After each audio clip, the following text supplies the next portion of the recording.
Icon Church Leadership Podcast. My name is Ilona. I'm the Operations Director at Icon, and I'm here with Justin Anderson, our lead pastor. And we are digging into Season 2, all around relational practices. We're doing this podcast because we believe that investing in leaders is what makes the church thrive. And that feels exceptionally important right now in the midst of the kind of global COVID pandemic and everything that's happening. It's really exposing, I think, for a lot of us where we are in our own lives and the things that are triggering our anxiety. And so it feels even more important right now that we really dig into the idea of spiritual disciplines as an opportunity to ground ourselves and create a frame for us to think about life, especially in the midst of crisis. And so that's kind of why we are starting Season 2 now. We're pushing it up, and we're going to be recapping today some of the big ideas from our sermon series, which is kind of running parallel to this, and give you some tools to think about from a leadership perspective as well. So let's start by just getting a recap of what a rule of life means. We're talking about the idea of spiritual disciplines within that context. Yeah. So a rule of life is a historical term typically used by monks in monasteries to kind of order their communal life together. And so St. Benedict wrote the most famous rule of life that ordered their community and their life together in around spiritual practices, right? And so they would agree to certain rhythms of prayer and Bible study and simplicity and Sabbath and worship and all kinds of different things that they would agree to as part of joining the community, joining the monastery. And so that idea has not been limited to just monks because it is such a powerful way to order one's life around the things that are most important rather than kind of walking through life haphazardly or at random, which we can very easily do when we're not prepared, when we're not really thinking about it. So we'd been planning this series for a long time, and actually the plan was to start the series the week after Easter, but because of COVID and all this, we moved it up because one of the great things about a rule of life is that it is designed to change you, right? It's designed to create something in you. It's character formation, ultimately. Absolutely. And one of the most beneficial things about a crisis like this one, and really all pain, suffering, crisis, is the revealing nature of it, right? And so whenever crisis hits us, it reveals who we are, right? When we are pressed down on in meaningful ways, we reveal our strength.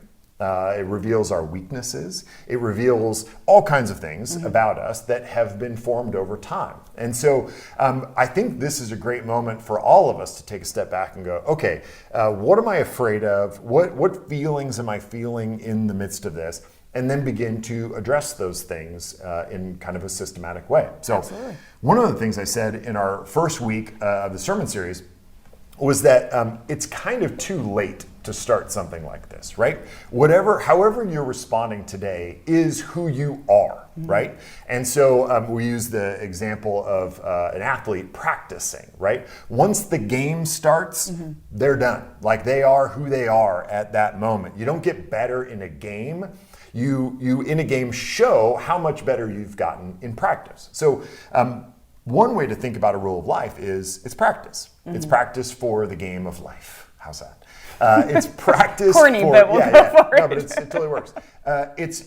It's ways of preparing ourselves for the uncertainty of real life, for the unpredictability of real life, so that we don't learn just how to respond in a set of circumstances, but we learn how to adapt and respond because it's who we are and it's reflective of who we are. And that's what a rule of life can do, okay? So we apply that idea to a situation like this, where there's this kind of anxiety-inducing, peace-stealing event in our lives. And we're trying to figure out how to respond the right way, okay? And so we hear sermons, we hear tweets or read tweets or whatever it is about how to respond to this. But the reality is, if we don't do the work of character formation, shaping who we are, our responses will be one-off, they'll be forced, they'll be, in a sense, legalistic, in a sense that they aren't really a reflection of who we are, but we're kind of doing these things in spite of who we are. Sure, more reactionary than anything else. Exactly. So a rule of life, building a rule of life, is a proactive kind of systematic approach to shaping oneself through kind of boxing ourselves in with these rules and practices. Which everything that you're saying, like all of millennials hate, because I don't want to be in a box. Don't put me in a box. Enneagram type 7, like I want to have fun. This is not the way that people want to live. And I think a lot of people wrestle with the idea of a rule of life because of that, because it feels too exclusive, like it's making me have to do things that I don't actually want to do. And so how would you kind of reframe or respond to that kind of critique of a rule of life? Yeah, somebody who doesn't want to be boxed in, doesn't want a rule of life, doesn't want those disciplines, also doesn't want to be good at anything. Because in order to be good at anything, you have to be disciplined. Yeah. Right? Fair. So we look at an athlete that we like, a musician that we like, or an artist, or a business person, or whatever. None of them are lazy. None of them got there on accident. None of them got there on talent alone. I mean, there is a long list of athletes that come out of high school or college with all the talent in the world that get to the NBA or Major League Baseball and fail completely because they don't have the work ethic. Sure. So if you're not willing to work and not willing to constrain your desires, that's fine. You'll just never be good at anything in life. Yikes. And this really, I mean, for us, we've talked about this in other episodes already. It really fits into our whole focus in season 1 on the philosophy of discipleship, is that it has to be proactive, that it's rooted in spiritual disciplines. We talked about all of that in season 1. And I think it's important for us to remember that if we want to accomplish we talked about Dallas Willard's vision, intention, and means. If we want the vision, which is this lifestyle of Jesus, then we have to be intentional in the proactivity of that. And then also understand that our means for doing it are the relational practices. Like these are the tools that we have to be able to live that life. Yeah, and to a degree I'm joking about you don't want to be good at anything, but I'm not, right? Like the reality of it is if you don't do things on purpose, if you don't have a vision not only for what the outcome that you want, but a vision for how you get there, then you'll just become whatever outside stimulus makes you, right? You just become kind of a leaf blown in the wind and you end up where the wind wants you to be, not where you want to be, okay? So there's nothing good about that, right? Like there's nothing there's nothing ultimately effective about that idea of like no restriction, no rules. That's dumb. Like that literally just doesn't work in any context of life, and I would say maybe especially not when it comes to spiritual realities, because the reality is we're not living our spiritual lives in a neutral vacuum. We have a real enemy working against us. And so when we are standing, I always think about it like standing the wrong way on an escalator or a conveyor belt or something like that. When we don't walk actively against it, we're getting pulled backwards. Okay, so if we don't have that vision for what we want to be, the intention to get there, and then the means built in to do that, we will be whatever the world creates in us and not what we want to be. Yeah, absolutely. And so what we've actually created to kind of help facilitate some of this conversation is a template to help you think about a rule of life. And we focused it around 3 big ideas. The idea that the rule of life targets the idea of it being relational, formational, and missional. So let's talk about the first one, the idea that it's relational. Yeah. So one of the things that I grew up in a Christian home, in Christian churches, great churches, but I would say one of the things that was drilled into me intentionally and unintentionally, I think, was the idea that the main thing we have to do is to learn about God, right? Learn the Bible, learn theology, learn things about God so that we can know God. And I think that there is some obvious real value in that. And it misses the fact that the call on our lives and what we were created for isn't just to know God, but to be with God, right? It's the difference between knowing things about a person and actually knowing a person, right? So I love C.S. Lewis. I've read all the books, biographies, all of it. I know a lot about C.S. Lewis. Never met the guy. I don't know the sound of his laugh. I don't know what it sounds like when he was sarcastic, and I know he was. I don't know it, right? Like I don't know C.S. Lewis, even though I know a ton about him, right?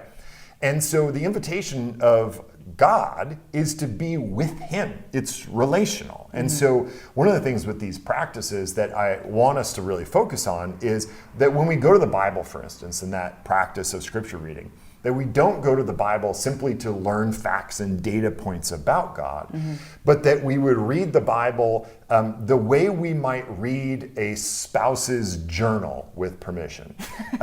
Not to find out like what their favorite color is and when, what they, not data and details, but that we would hear them and know them and read stories that they tell about themselves as insights into their heart and their desires and their fears and all that. So when we go to the scriptures, rather than memorizing details about the Canaanites and the Philistines or whatever, like that's fine and good. But if we miss the big E on the eye chart of actually being in the presence of God by being a part of God's story, whether that be in scripture, Sabbath, prayer, simplicity, all the practices, that's got to be our goal, is to connect relationally with God, to be with God, not just to learn things about God. Yeah, and I think that's the typical miss for people, is that when they're thinking about it, it's so much more about learning about who God is, thinking that that is going to give them inherent relationship, but that doesn't usher you, we joke, like the ushering into the presence of God, learning the scripture isn't what is going to actually create that space for you. It's the intimacy and relationship that's the real end goal. So that's kind of what we're wanting to focus around. Yeah, and I think one of the ways we've all experienced this is, so I'm married, and I picture myself on the couch with my wife at the end of the day, and we're trying to talk and connect. And I can be there to learn and remember things about her day that she's telling me, right? And I can sit there across from her and listen to the details of her day and catalog them in my mind as things to remember for future use or something like that. Or I can be there and listen and engage. So that's harder to do, I get, with God rather than my wife. But it's not fundamentally different still. It's about your posture and your approach and the reason why you're there in that moment. Absolutely. The second piece then, so relational and then formational, is the idea of it's being shaped into being like God. So talk a little bit about that. Yeah. So I think the relational thing is a big miss for people. I think the formational piece is an even bigger miss, right? So a lot of times we'll talk about head, heart, and hands, right? As a kind of a way of understanding people and how we live in the world. And functionally, the way we think about discipleship and formation, all of this is more information into the head so that we can live out our faith with our hands.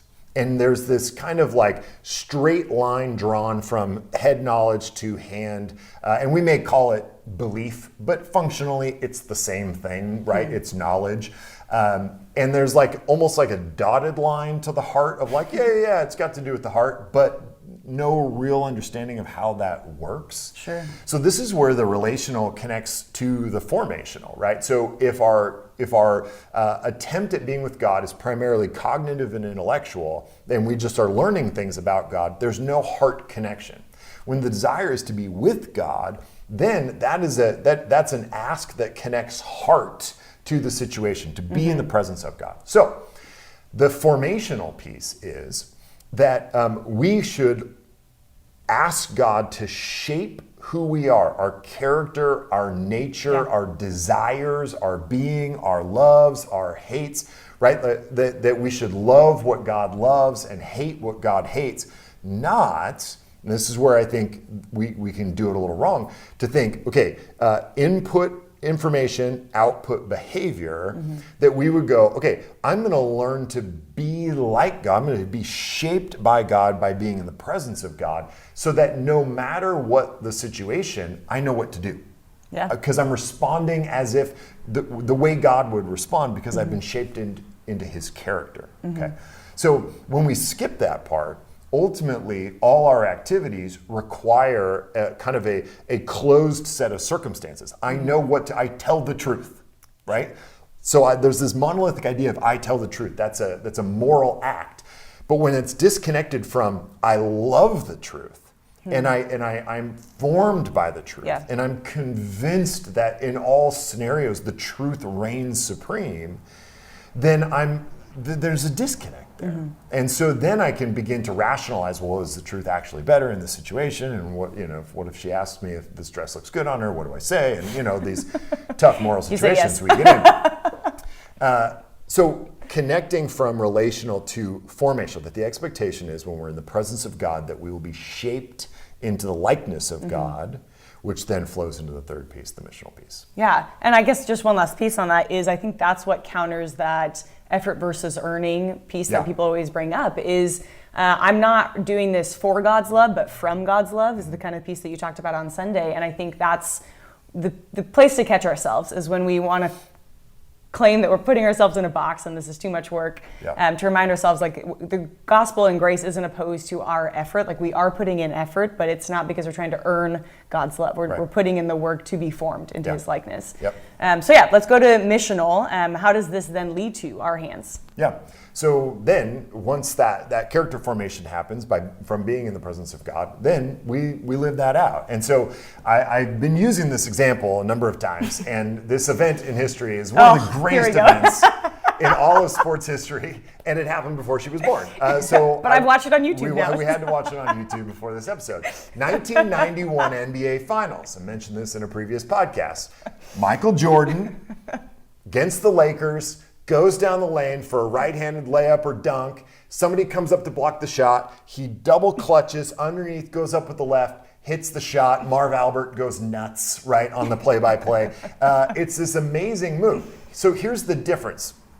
Michael Jordan has not spent or had not spent hundreds of hours practicing this up and under shot. This is not what he did. It's not unlikely that's the first time he ever took that shot in his life. What he had done is spent hundreds and hundreds and hundreds of hours shaping himself into a basketball player who knew how to respond and react to the ever-changing scenarios of a game, and shaping himself into the kind of athlete that could pull off what his brain says, right? So I'm in that situation. I go up with my right hand. Somebody comes up to block it, and I think, ooh, what I should do is double clutch, go down and go up left. By the time I have that thought, I'm back on the ground because I can't jump. And so I don't have the ability to do that. Jordan has shaped himself into the kind of basketball player who could then do that and respond and react in no matter what the situation is. Okay, so something out of the ordinary comes into our lives, like a global pandemic, the likes of which we have never seen in our lifetime. And if you have not shaped and formed yourself into the kind of Christian, to the kind of human that can be at peace in the midst of that, right? So one of the things we talked about on Sunday is having peace, being at peace has nothing to do with what's going on around you. Being at peace is 100% about you, what's in you. It's not about what's outside of you, okay? So these practices then shape us. By being in the presence of God, we are assured of God's power and strength and love for us, and that moves and shapes us and forms us into the kinds of people that no matter what may come our way, whether it be global pandemic or bad hair day, not my problem, we can respond in peace. We can respond with confidence in who God is no matter what we face. So it has nothing to do with what's outside. 100% of what's going on inside of us. And so a rule of life is what we use to proactively shape what's going on inside of us so that no matter what's happening, we're good. Absolutely. So let's close then with some takeaways. How should we try to put that into practice? Yeah. So for this series, we've created some resources for you, some recommended reading, a template like Ilona mentioned. So if you go to iconchurch.org/rule for life, you'll find all that stuff there. Here's what we're going to ask. Grab the template, pick 3 of the practices. We're going to go through them over the next 7 weeks. Grab 3 of the practices that you have had some level of familiarity with, maybe some success with in your life, and think about how you're going to level up on those things. Maybe level up means more regularity. Maybe it means more intentionality around how you're engaging those practices. Maybe it means longer amount of time. I don't know what that means, but level up in some way. and then pick one that you've never really tried before, or you've always failed at, you've struggled with, and try to implement that at the lowest level and begin to build. So what that does then is it just creates a framework for you to understand how you're going to grow your character, your relationship with God, and therefore, as a result of those things, the way you live in the world. So we'll kind of provide that framework for you, and then this podcast for the next several weeks help build out each of those weeks. So keep paying attention to the sermons on Sunday, and then this podcast that drops every Wednesday. Yeah, so thanks for tuning in. Wherever you're getting this content, whether that's on Apple, Spotify, on YouTube, engage with us, rate it, review it, let us know what you think, and we'll see you next week. Thanks for tuning in. To see our show notes and other episodes, head to iconchurch.org/leadershippodcast.